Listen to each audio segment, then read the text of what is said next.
Afloat with Henry Morgan.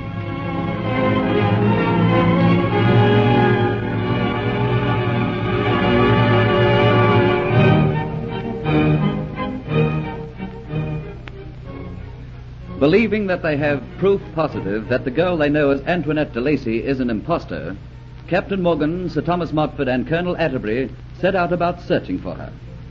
Remembering her friendship with Geoffrey Hunter, Morgan thinks that perhaps she might have gone to him aboard the Flying Gull.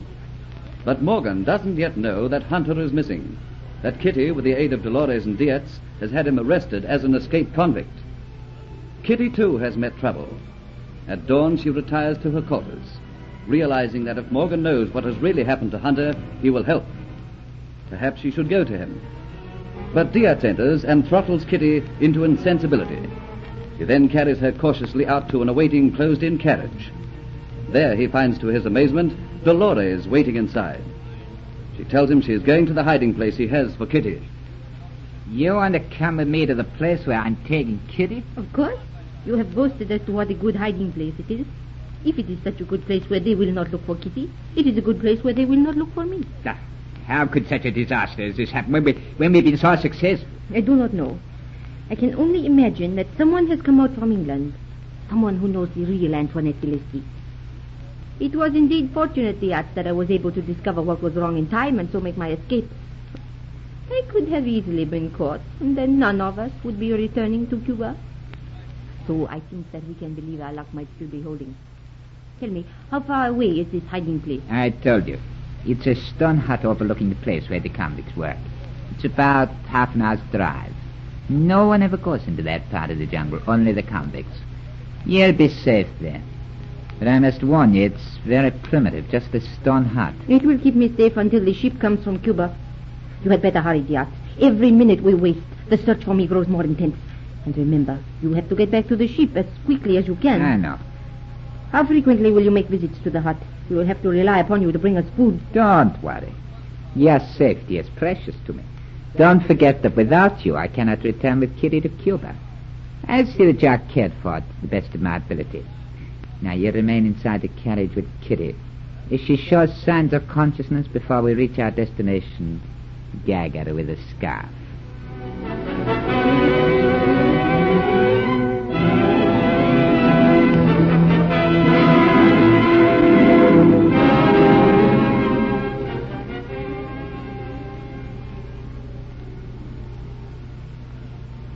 Come on, you two. Follow me up the gangplank.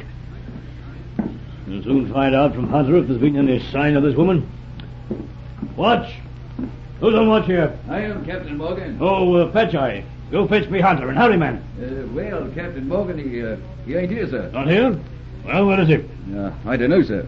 Has there been anyone on the ship looking for him this morning? No, sir, not since I came on watch. Who was on watch before you? Matthew, sir. Go and fetch him. I want a word with him. Hey, Captain. Thomas, Colonel Atterbury, you'd better follow me to my cabin. So Hunter isn't aboard, eh? No. Wonder where the devil he's got to. The man on watch said that no one had been here this morning, so perhaps you're wrong about your supposition that the woman came here. Yes, maybe so, but she might have come here last night. She was devilish late returning to Sir Thomas's home. Remember that? However, Patcheye will send Matthew to us, and he'll be able to tell us who came aboard last night, and perhaps he can tell me what time Hunter left. He might have gone to meet her. Why, by St. David, what's this? A body on the floor. Wait till I turn him over. Why, by thunder, Matthew. The man who was on watch. Yes, the same man. Stabbed, eh? There's been devilish business aboard my ship. What would he be doing here in your cabin? Well, it seems obvious, doesn't it? He was on watch last night. You there, Captain Morgan? Come in, Patcheye, I want you. I can't find Matthew. My Lord, lummy. Matthew. Yes, that's why you couldn't find him. You didn't see Matthew when you took over your watch. No, I knew it was time I went up and watch, and I couldn't see Matthew. I thought perhaps he just kept it. I wasn't going to say anything about it. I was just going to ask him private like. So there's no knowing when he was killed. You were about to make a surmise on Matthew's death when this man came in and interrupted you. What were you about to say, Captain Morgan? Matthew was on watch last night. There's only one thing that would bring him to my quarters. It was because he thought that something was wrong. If we can guess what was wrong, then we know why he was killed.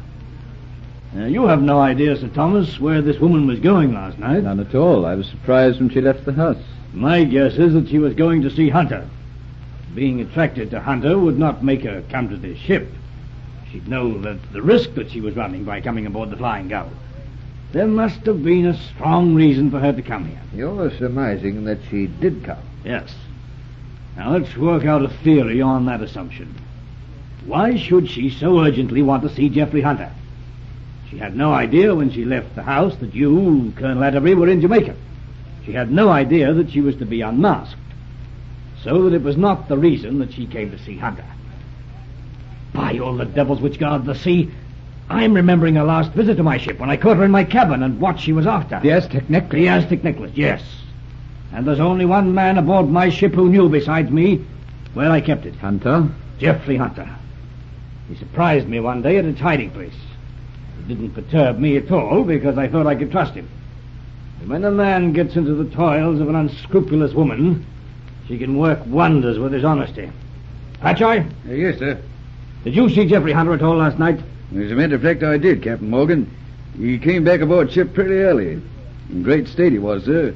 Word got about that he'd told Matthew, who was on watch, that no one was to know he was aboard ship. He acted very queer like, Captain Morgan. I see. Would you say, Patcheye, that he acted as though he had a secret? Yeah, definitely, sir. Without looking, I know just what has happened. But I'd better confirm my suspicions. As the place where I keep all my treasures is secret, I wonder would you mind leaving this cabin for a moment? Not at all. Take them outside and wait with them, Patcheye, until I call. Yes, Captain Morgan. Will you come this way with me, please, gentlemen? Certainly. What Morgan fears has happened. This will be afloat, and Colonel Atterbury. He thought a lot of Hunter. Who is Hunter? Where did he come from? I don't know. Different from the usual type of man you find aboard these ships. Obviously a gentleman. He came to join Morgan, I don't know. Thieving, treacherous swine! I'll hang him from the yarn up. I'll quarter him. I'll tear his limbs out. It seems as though Morgan was right. Let's go back. I gave my trust, my confidence to a rotten scoundrel. A man who took that which I treasure most. But I'll find him and he'll die, I swear it. He'll die more horribly than you could imagine. Here, Patcheye, go back to the crew and tell them that I'll give the man who brings Hunter back alive aboard the Flying Gull 500 guineas. Yes, sir. We'll get him. So the Aztec necklace is gone. The Aztec necklace? Yes, Patcheye. That's why Hunter isn't aboard. Only he knew the hiding place. That's why this woman who's masquerading as Antoinette de Lacy is missing. Hunter has gone off with her, together with the necklet. I know where the necklet is, Captain. You do? Where? Well, they're at the Dolphin Tavern. We all saw it with our own eyes. So what, man? Speak out. I saw Kitty wearing the necklet at the tavern last night. Kitty? Yes, you couldn't mistake it. We couldn't make it out at all. We'll soon know all about it. Gentlemen, to the Dolphin Tavern.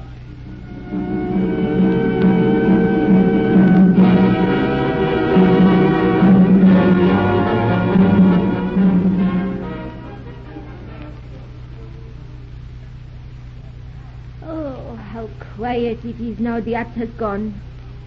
What good are you for company, Kitty? Unless I take the gag off your mouth and you can answer me, I will go mad from loneliness.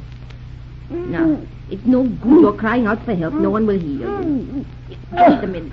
Is that better with the gag removed? What does it all mean? I can't understand anything that's happened. There is nothing for you to understand. The act wishes you to be kept here for as long as it suits him. It doesn't concern you now you are his property. Why, I recognize you. You're the woman who was with Geoffrey Hunter in the garden. You made me betray him to the authorities. You must have loved him a lot to do that. I had him in the hollow of my hand. He told me everything I wished to know. I didn't want him. He sickened me. I am completely indifferent to his fate. Don't talk like that. Did he love you? I think so. And you don't care that he's going to die? I believe it was all a trick to make me do it. What's been happening? What does it all mean? Why did Yats make me wear the necklace? You are causing something which does not concern you. Your very fate, your very life depends upon the Yats now. But what's going to happen? You'll learn in time. I am sorry I cannot untie your wrist. You see, I don't care what you do, but I do care about my safety. But you're the governor's kinswoman. That is what everyone believed. But now they know they are all out looking for me. I care not whether you escape from the yacht, but I do care if you escape from me. My safety depends upon holding you, Kitty. You in a place where you must keep your mouth shut, where you cannot tell where I am. I have loosened the bonds which tied your ankles. You can walk about this miserable little hut. But I cannot let your hands go free. You will be staying here just a few days, and then we go on to the cove. A ship is coming. We will be going aboard her. This ship will be... Will be what? You see, I'm frightened. What is that you say? What are you looking at from the window? What can you see down there? This hut overlooks the swamp. Down there amongst the heavy green trees, a little party is marching. In the middle of the party is a man who is heavily chained. He is a convict going to work in the swamp. Well, let me see. Let me see. Look, they are going into a small clearing now. See? Oh, Geoffrey. Yes, you're Geoffrey, going to the place where they take escaped convicts, going to the place where they work them until they die.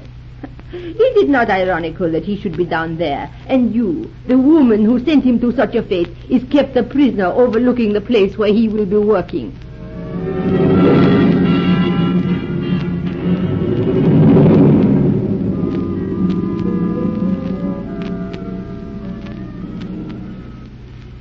So Kitty, the woman who loves Geoffrey Hunter and yet who betrayed him, stands at the window watching him go to his doom, helpless to aid him. Make sure you hear the next exciting episode of Afloat with Henry Morgan.